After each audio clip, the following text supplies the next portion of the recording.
Hey guys, welcome back to my YouTube channel Medico Diary. तो आज हम लोग करने वाले हैं 20 क्वेश्चन मोस्ट इंपॉर्टेंट जो post basic BSc nursing entrance exam के लिए है, एम्स के लिए, साथ ही एबीवीएम सीनेट के लिए और अदर स्टेट के भी जितने भी पोस्ट बेसिक बीएससी नर्सिंग के एग्ज़ाम होने वाले हैं एंट्रेंस उनके लिए। डेली हम लोग 20 क्वेश्चन सॉल्व करते हैं।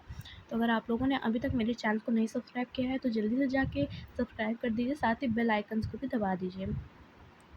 एंड अपने जो भी आप लोगों को डाउट हो आप लोग कमेंट करके पूछ सकते हैं। मैं सारे क्वेश्चंस का रिप्लाई करने का ट्राई करती हूँ एंड आप लोगों की जितनी हेल्प हो सके मैं करती हूँ। चलिए शुरू करते हैं। आज का हमारा पहला क्वेश्चन जो कि है, which is a case of anuria, which is a cause of anuria? A appendicitis, B gastritis, C pyrexia and D renal failure. तो पूछा क्या गया है हमारा एन्यूरिया। एन्यूरिया रिलेटेड है हमारा किससे?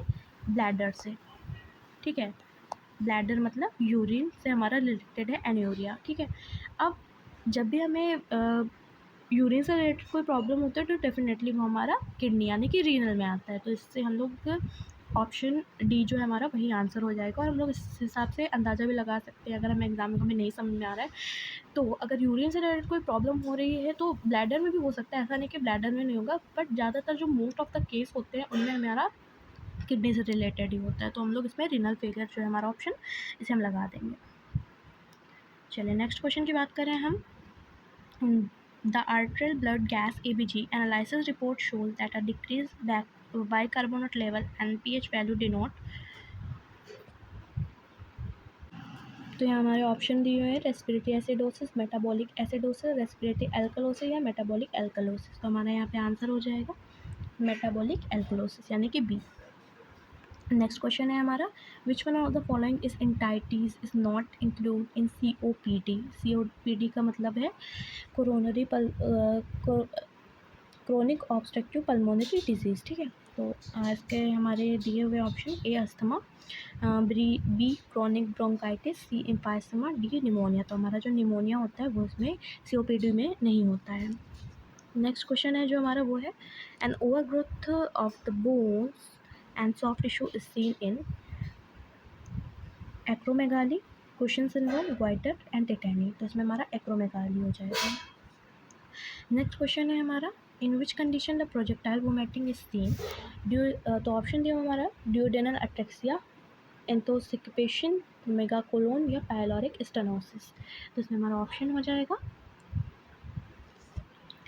डी, पायलोरिक स्टेनोसिस में जो हमारे प्रोजेक्टाइल वोमिटिंग होती है वो देखने को मिलती है। ठीक है, आई होप आप लोगों को समझ में आ रहा हो। अगर समझ में आए तो वीडियो को लाइक करना बिल्कुल मत भूलिएगा, साथ ही साथ सब्सक्राइब भी कर दीजिएगा।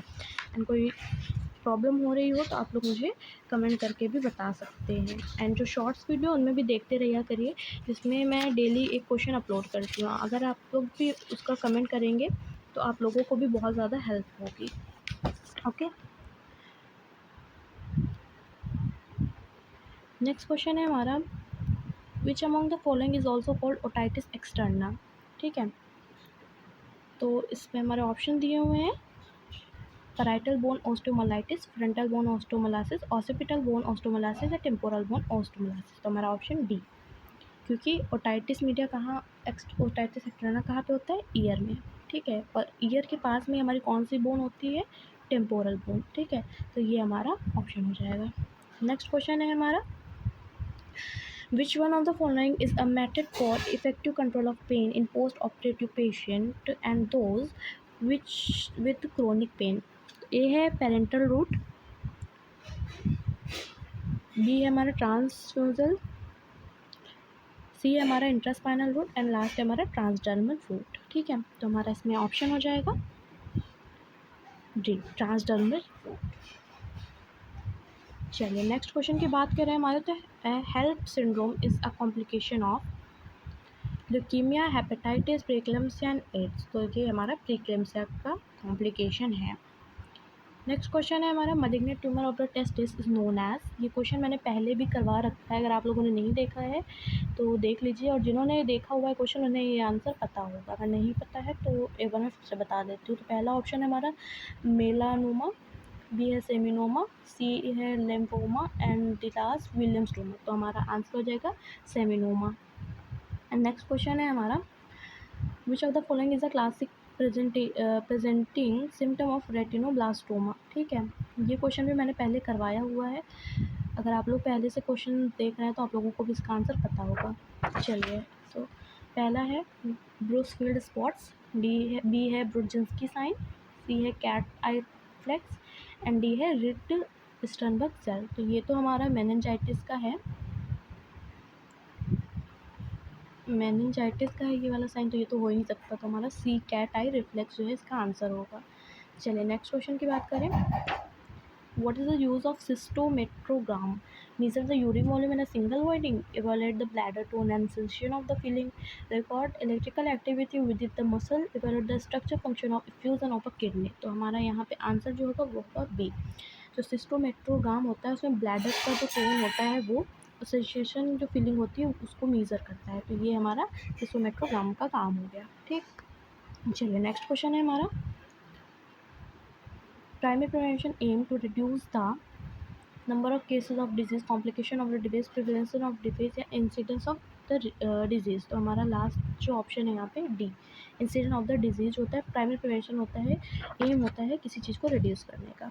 ठीक, चलिए नेक्स्ट क्वेश्चन है हमारा। What is narcolepsy? ठीक है, sleep apnoea, sleep walking, sleep talking या एक्सेसिव डे टाइम स्लीपिंग। तो हमारा डी ऑप्शन जो है वो होगा, एक्सेसिव डे टाइम स्लीपिंग जो होती है उसे ही नार्कोसेफेली कहते हैं। ठीक, चलिए नेक्स्ट क्वेश्चन है हमारा जो आज का वो ये है, व्हाट इज़ फर्मिटस? ठीक, फर्मिटस क्या होता है? तो इसमें हमारा ए है विडेन क्लोस्टर एंगल, बी है use of accessory muscle of the respiration, C है perceptible vibration felt through the chest wall when the patient speak और movement of the thoracic diaphragm during breathing. तो इसमें हमारा जो सी है वो होगा, द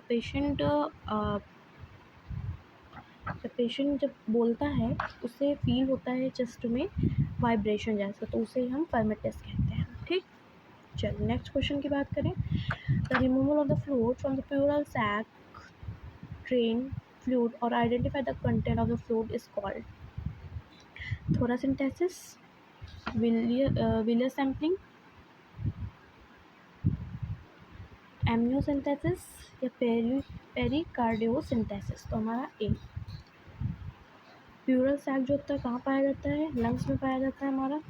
ठीक, और लंग्स हमारा कहाँ पाया जाता है? थोरैसिक कैविटी में। तो हम लोग वहाँ पे थोरासिंथेसिस जो है वो करते हैं। नेक्स्ट क्वेश्चन है हमारा, the vibration of the walls and ventricle walls during the second phase of ventricle filling when the artery contract produce the fourth heart sound, second heart sound, first heart sound, third heart sound. तो हमारा यहाँ पे answer हो जाएगा fourth heart sound. Inflammatory medication not involve in the pathogenesis of the asthma is, कौन सी medicine जो होती हैं अस्थमा में नहीं इन्वॉल्व होती? वो है ल्यूकोट्रिन्स, एड्रेनलिन, हिस्टामिन या प्रोस्टाग्लैंडिन्स। तो हमारी एड्रेनलिन्स जो होती है वो इन्फ्लेमेटरी मेडिकेशन में इन्वॉल्व नहीं होती है, it's like just like asthma में हमारा नहीं इन्वॉल्व होता है एड्रेनलिन्स। चलिए नेक्स्ट क्वेश्चन है हमारा, Wernicke encephalopathy in alcoholic cause due to thiamine deficiency, fluoride excess, iodine deficiency या विटामिन डी डेफिशिएंसी। तो थायमिन की डेफिशिएंसी से वर्निक एंसेफेलोपैथी देखने को मिलती है हमें अल्कोहलिक जो पेशेंट होते हैं उनमें। चलिए नेक्स्ट क्वेश्चन है हमारा, the most important cause of oral cancer is unhealthy food habits, tobacco uses, skipping meal, respiratory tract infection। तो बहुत ही कॉमन क्वेश्चन है, हमारे आसपास भी हमें कई बार केसेस देखे हैं कि जो लोग तंबाकू का यूज़ करते हैं उनमें ओरल कैंसर देखने को मिलता है। तो हमारा बी ऑप्शन हो जाएगा। चलिए आज का लास्ट क्वेश्चन है हमारा, nurse is caring for a patient with renal failure, the nurse monitor the client for which acid base balance। तो ऑप्शन है हमारे रेस्पिरेटरी एल्कलोसिस, मेटाबॉलिक एल्कलोसिस, सी है respiratory acidosis and the last is metabolic acidosis. ठीक, पहली बात failure हो रहा है किसी चीज़ का तो डिक्रीज होगा। ठीक, तो एसिडोसिस दो ही इसमें हुआ है, या तो इसमें या तो इसमें। ठीक, ओके, अब यहाँ रीनल फेलियर की बात हो रही है, तो रीनल यानी कि किडनी हमारे मेटाबॉलिक जो होता है उसमें ही हेल्प करती है, तो रेस्पिरेशन में तो हेल्प करेगी नहीं। तो हमारा ऑप्शन डी हो जाएगा यहाँ पे। आई होप आज का वीडियो आप लोगों को समझ में आया। तो समझ में आया तो वीडियो को लाइक करें, चैनल को सब्सक्राइब करें, साथ ही कमेंट करके बताएं कि आपको समझ में आया या नहीं आया। कहीं पे कोई प्रॉब्लम हो तो ज़रूर पूछें।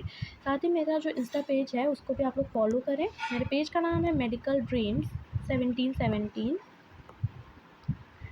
साथ ही जो क्विज़ है वो आप लोग मेरे पोस्ट वाले सेक्शन में जाके देख सकते हैं। सारे क्विज़ अवेलेबल हैं, आप लोग भी जाके प्रैक्टिस करें, उससे आप लोगों की प्रैक्टिस ही अच्छी होगी। एंड प्लेलिस्ट मैंने बना रखी है इंपॉर्टेंट क्वेश्चंस की, सारे ही स्टेट की, चाहे वो फिर पीजीआई हो या रुहास हो या कोई भी हो, आप लोग जाके एक बार देख लीजिए। सारे इंपॉर्टेंट क्वेश्चन आपको जो है मिल जाएंगे। तो एक बार वीडियो देखने के बाद चेकआउट ज़रूर कर लीजिएगा। एंड वीडियो पसंद आए तो like and subscribe to my channel. Practice करते रहें, बहुत ही कम टाइम रह गया है एग्ज़ाम के लिए। मिलते हैं हम लोग नेक्स्ट वीडियो में।